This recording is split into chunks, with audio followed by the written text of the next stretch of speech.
Picture this. You're in the Philippines and you've met someone amazing. The relationship is going well, but there's just one small detail. They're separated from their spouse, not divorced, separated. They tell you it's over, they tell you the marriage is dead, they tell you not to worry. And then one day, the spouse walks in at the wrong moment, and under Philippine law, what happens next might not even be considered murder. That's Article 247 for you, and it's real and it's terrifying, and it's just one of the legal landmines that foreigners stumble into this country. From property deals that are illegal from day one to traffic accidents where being right still makes you liable, to simply being rude in public becoming a criminal offense, the rules here are different. Dangerously different. And I've spent the last week deep in the revised penal code, and yes, I know saying penal code still makes me giggle like a teenager, but the consequences, those are deadly serious. So buckle up, because today we're exposing the legal traps that can destroy your life in the Philippines. And most foreigners, and sometimes even locals, have no idea they even exist.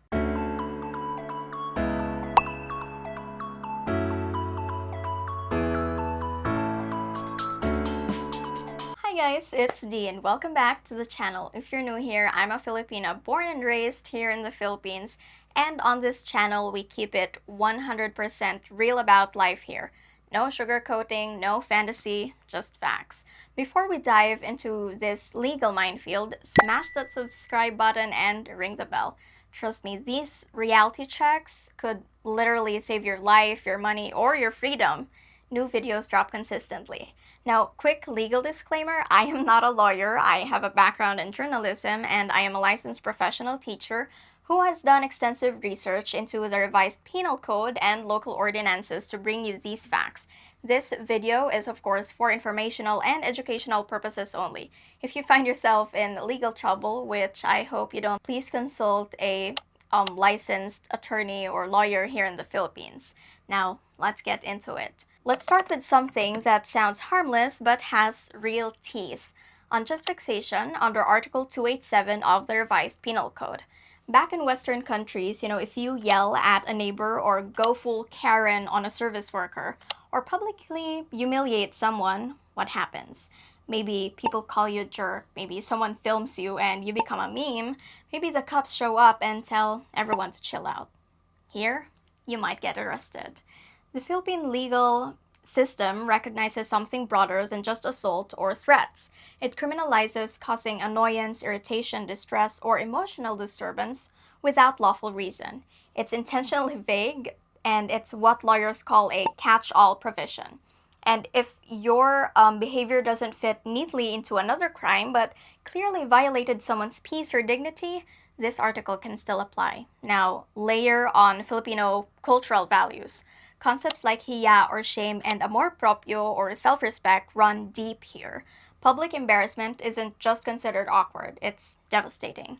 And if you humiliate someone in front of their family, co-workers, or community, you're not just being rude. You're potentially creating grounds for a barangay complaint or even a criminal case. And here's where it gets worse for foreigners. That complaint becomes documentation, and documentation becomes a pattern. Patterns become ammunition for immigration proceedings. You're not a citizen, you're a guest. And guests with behavioral patterns can become classified as undesirable. And I'm not saying you need to walk on eggshells 24/7, but I am saying you need to understand that speech, tone, and public behavior are interpreted through a completely different lens here. What feels like standing up for yourself back home might read as aggressive disrespect here, and disrespect has legal consequences. The lesson? Check your ego at immigration. Humility isn't weakness in the Philippines, it's survival. Now, number 2, under Commonwealth Act number 613, the Philippine Immigration Act, foreigners can be deported for being undesirable. That word is beautifully vague and intentionally so. It includes involvement in political agitation, interference in domestic politics, or activities deemed contrary to public interest. If you're used to openly criticizing government policies, attending protests, signing petitions, or campaigning for reform back home, you need to pump the brakes immediately. Because foreigners in the Philippines have zero political rights. You can't vote, you can't campaign, you can't legally participate in political movements or demonstrations. This isn't America. This isn't Europe. Different country, different rules. And even social media can be risky. A viral post attacking local officials, encouraging political mobilization or stirring up heated public discourse can attract the wrong kind of attention. And here's the kicker.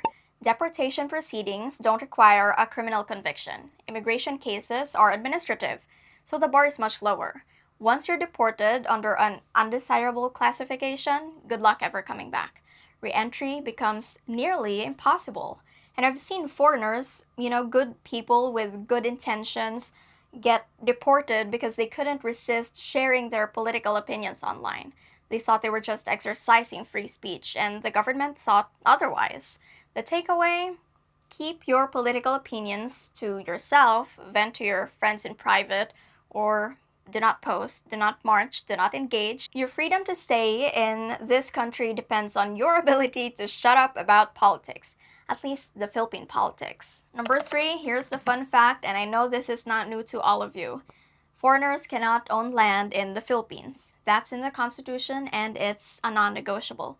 So what do clever foreigners do? They come up with creative solutions. They buy property in their girlfriend's name or their wife's name. They fund the purchase. They believe that because they paid for it, it's somehow still theirs. Wrong. Enter Commonwealth Act number 108, the Anti-Dummy Law. This law prohibits foreigners from intervening in the management, operation, or control of enterprises reserved for Filipino citizens. It also targets arrangements where a Filipino acts as a front while the foreigner is the real controlling party. Penalties, imprisonment, fines, and deportation. But here's the part that financially destroys people. If your arrangement was illegal from the start, you cannot enforce it later. And let me say that again, louder for the people at the back. If you structured the deal illegally, even if it was your money, your idea, your dream, the courts will not help you get it back. If the relationship goes south, the property is legally hers. Period. And if you claim you were the real owner, you're literally confessing to participating in an illegal scheme. Congratulations, you just admitted to a crime. The courts won't rescue you from an illegal agreement you willingly entered. I don't care how much you love her. I don't care how much you trust her. Trust me, bro, is not a legal instrument. If you want to invest in a property here, do it the legal way. You can buy a condo because foreigners can own units, but they can't own lands. You can also lease long-term. Regular foreigners can lease 25 years and then it's renewable for another 25 years, so that's 50 years total. Foreign investors, on the other hand, with registered projects can lease up to 99 years under the new law, which was passed last year, September. Or marry legally and structure properly with a prenuptial agreement. Don't take shortcuts because shortcuts get you broke, heartbroken, and possibly deported. Okay, deep breaths, because this is the one everyone needs to hear. Article 247 of the revised penal code deals with what the law calls death or physical injuries inflicted under exceptional circumstances. Here's the setup. The Philippines does not have divorce. Annulment exists, but it's very expensive, it's time-consuming, and it's very difficult to obtain. So many people end up legally married for years, even decades, after their relationship has ended. They separate, they move on emotionally, but on paper, they're still married. Now here's where it gets dark. Under Article 247, if a legally married spouse catches their partner in the actual act of sexual intercourse with another person, and in that immediate moment kills either or both of them, the penalty is not murder.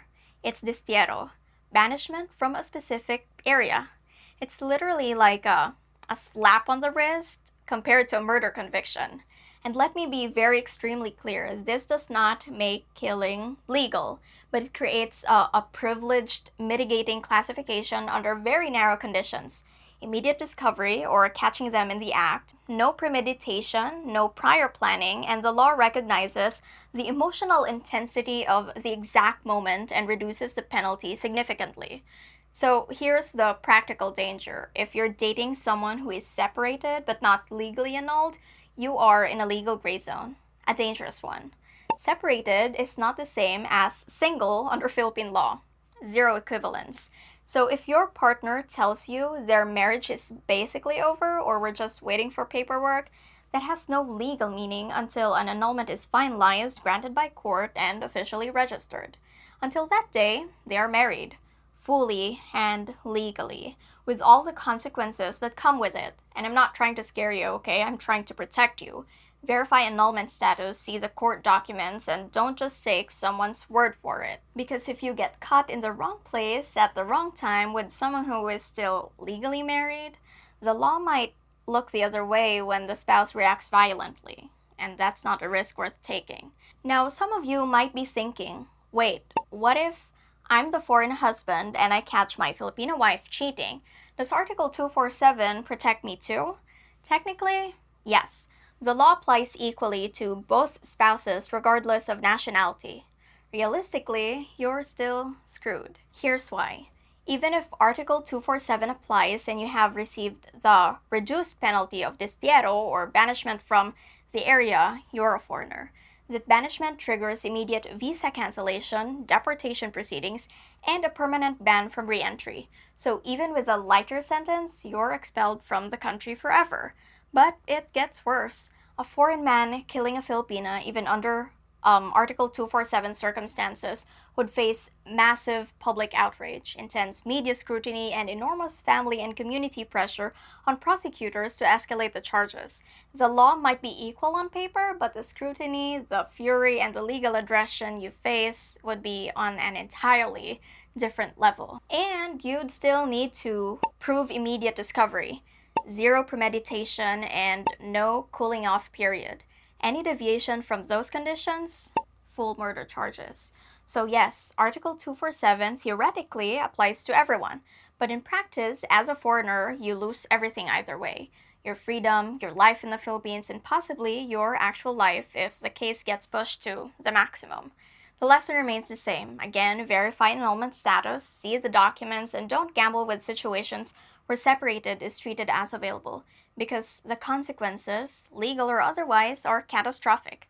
The magic word is Sanomar. Now, number 5, in most Western countries, infidelity is messy, painful, and complicated, but it's handled in family court as a civil matter. It's not criminal. In the Philippines, adultery and concubinage are criminal offenses under the revised penal code. Adultery is committed when a married woman has sexual relations with a man who is not her husband, even once. The husband must file a complaint to start prosecution. Concubinage is committed by a married man under specific legal circumstances, and it's also a crime. However, the requirements and standards of proof differ from adultery cases. And here's what matters for foreigners. If you engage in a relationship with someone who is legally married, even if they swore they were separated, even if they told you it was over, you may be criminally liable. Both the married person and their partner can face charges. I didn't know she was married is not a legal defense. She told me they were separated. Doesn't help you. Due diligence in relationships is not optional here.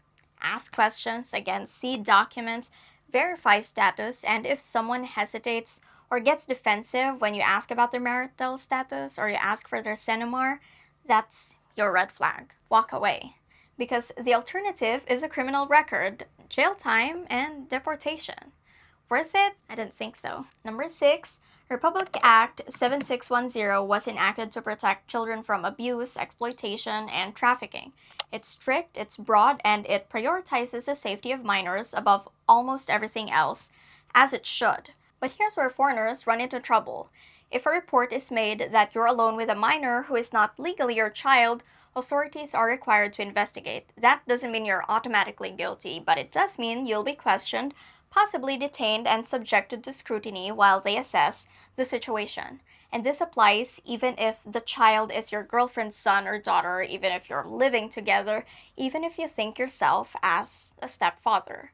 Unless you've completed a legal adoption or have recognized parental authority under Philippine law, you are not the child's legal parent. And here's the uncomfortable reality with this. Foreigners are more visible, especially in provincial areas or close-knit communities. People notice, people talk, and sometimes people report. A neighbor who doesn't like you, relative who disapproves of your relationship, even simple gossip. Any of these can trigger a complaint, and once filed, of course, authorities must respond. Now, I want to be clear, this doesn't happen constantly, it's not very common, but it does happen, and when it does, the consequences are severe and immediate. Now, how do you protect yourself in this kind of situation? Of course, never be alone with your partner's children in the early stages of a relationship. Ensure the mother is always present. Be transparent about your role and boundaries. Understand your legal standing, not just your emotional role. And if you're serious about the relationship, pursue legal recognition properly. Clarity and caution are your best protection in an environment where misunderstandings can escalate quickly, and where your foreigner status automatically raises the stakes. Now, number 7, Presidential Decree 1563, the Anti-mendicancy law, was created to discourage street begging and dismantle organized syndicates that exploit children, elderly individuals, and persons with disabilities. The law technically penalizes not just professional beggars and syndicate operators, but also people who abet mendicancy by giving money in ways that sustain the system. Now, of course, let's be realistic. You're not going to be arrested for handing 20 pesos to a kid at a stoplight. Casual, one-time giving almost never results in prosecution.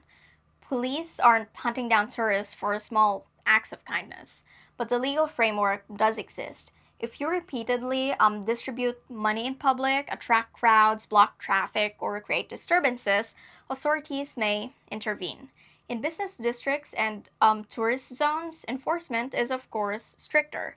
Now, the purpose of this law is to redirect help toward structured channels, NGOs, church programs, social welfare offices, rather than street-based cash transactions that can feed exploitative networks. And if you genuinely want to help, you can partner with recognized charities, donate to feeding programs, or support local foundations and verified organizations. This ensures your help actually reaches people in need without unintentionally supporting systems that abuse them.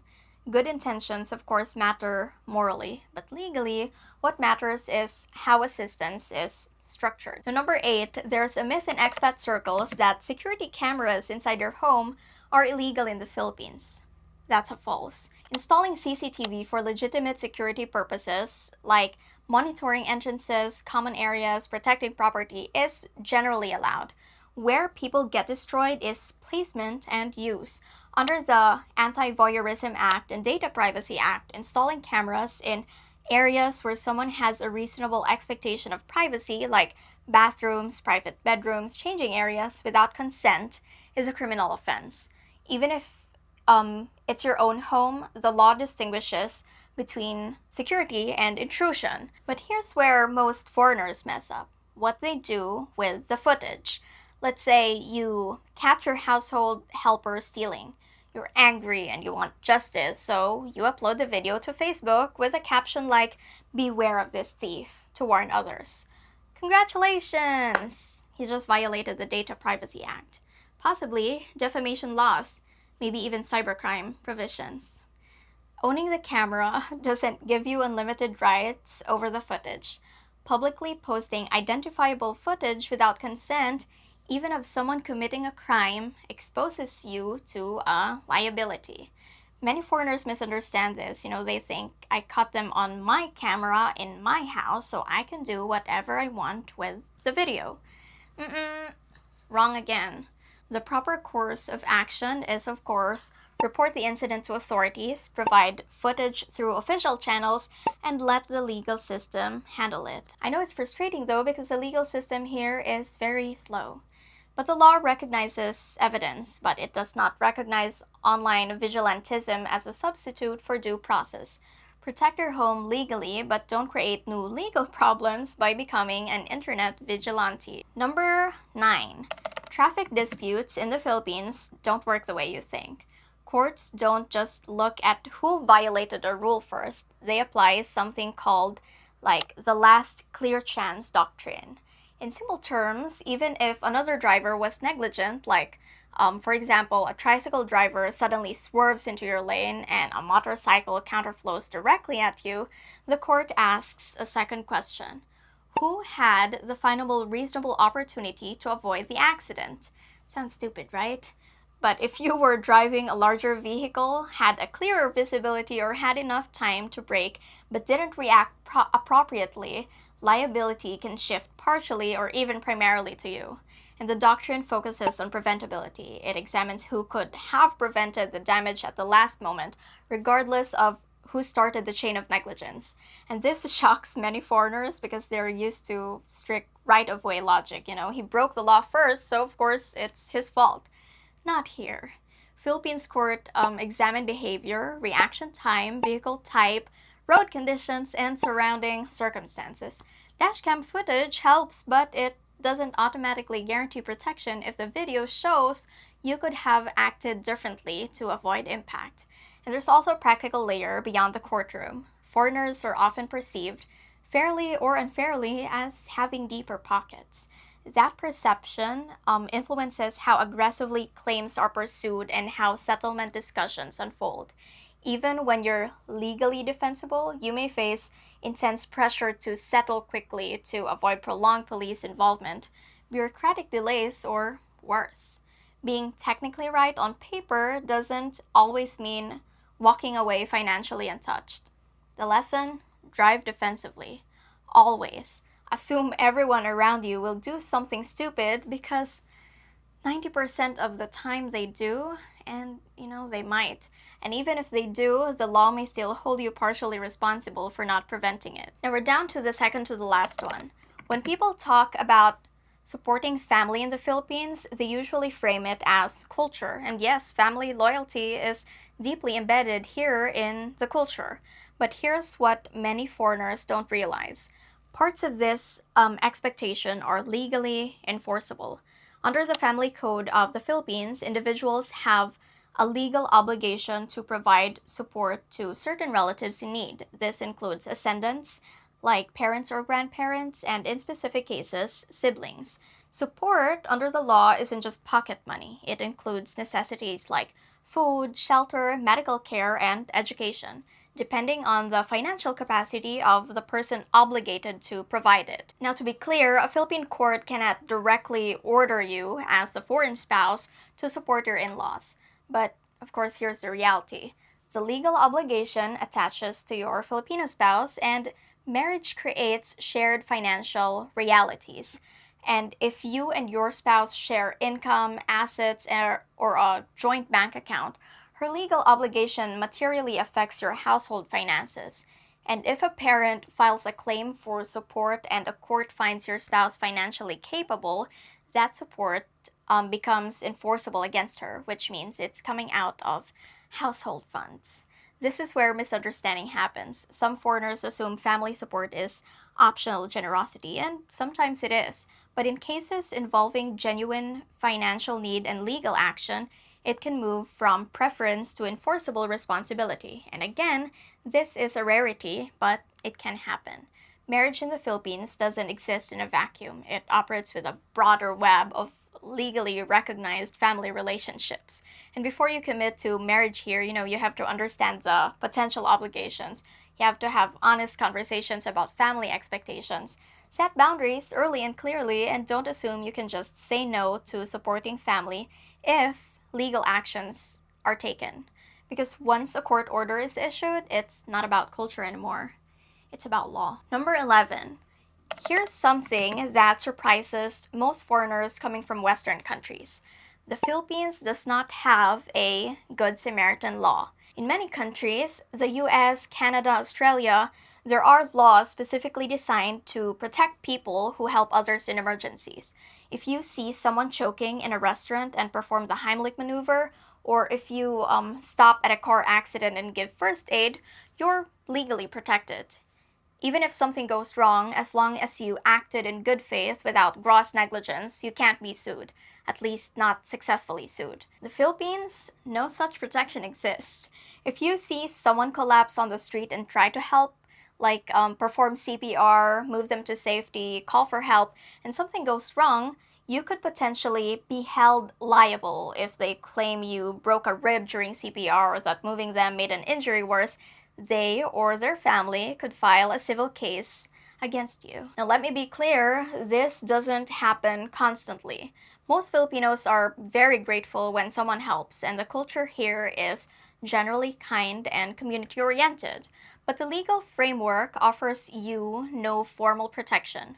Courts would look at whether you acted with good faith and without gross negligence under existing civil code provisions.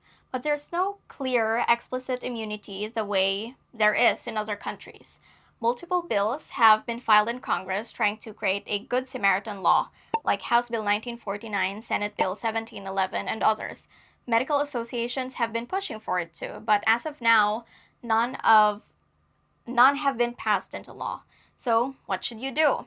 If someone needs help, of course, especially in a medical emergency, call for a professional help first. Ambulance, barangay officials, or the police. If you choose to assist, be aware you're taking on some legal risk. Don't move someone unless, absolutely necessary because it could worsen injuries. And of course, you have to document what you did and why, and if possible, have witnesses present if you can. I'm not saying don't help people. I'm saying understand that the legal protection you might be used to back home doesn't exist here in the Philippines. The absence of a Good Samaritan law creates a chilling effect. People hesitate to help because they're afraid of being blamed or sued if things go wrong. And it's a gap in the law that needs to be fixed, and hopefully will be soon. But until then, good intentions don't automatically shield you from liability. Act with compassion, but also act with awareness. Again, the goal of this video isn't to scare you away from the Philippines. It's to give you a clearer, more realistic picture of what living here actually involves. The Philippines can offer an incredible life. Community, affordability, warmth, opportunity, adventure.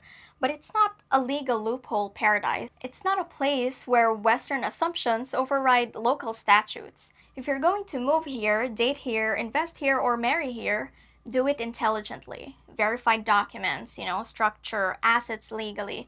Understand the system you're entering. Stay out of politics and keep your ego in check. And let's be honest about something uncomfortable. Not all laws here are perfectly enforced. Some are inconsistently applied, some are outdated, some frankly don't make sense in a modern society. And yes, there are situations where laws are weaponized, abused, or used to pressure and exploit people, including both foreigners and Filipinos. And that complexity is real. But that's exactly why you need awareness, because when enforcement is selective, when systems are imperfect, and when human dynamics are involved, the safest position you can take is knowledge. You can't control how every law is applied, but you can control how prepared you are. I love my country. I also recognize its flaws, and both things can be true at the same time. So if you're building a life here, build it with your eyes open. This has been Dee, and on this channel we talk about the Philippines the way it actually is. The good, the complicated, and the uncomfortable. If this video opened your eyes, hit that subscribe button right now. Ring the bell because every week we drop reality checks that could save your life, your money, or your freedom. Drop a comment below too. Have you ever had a close call with any of these laws? And what surprised you the most? Stay informed, stay respectful, and whatever you do, don't fuck around and find out in a country you don't fully understand. Thank you for watching, see you in the next video, and bye! Or severe and immediate. Have to pursue, or moving them.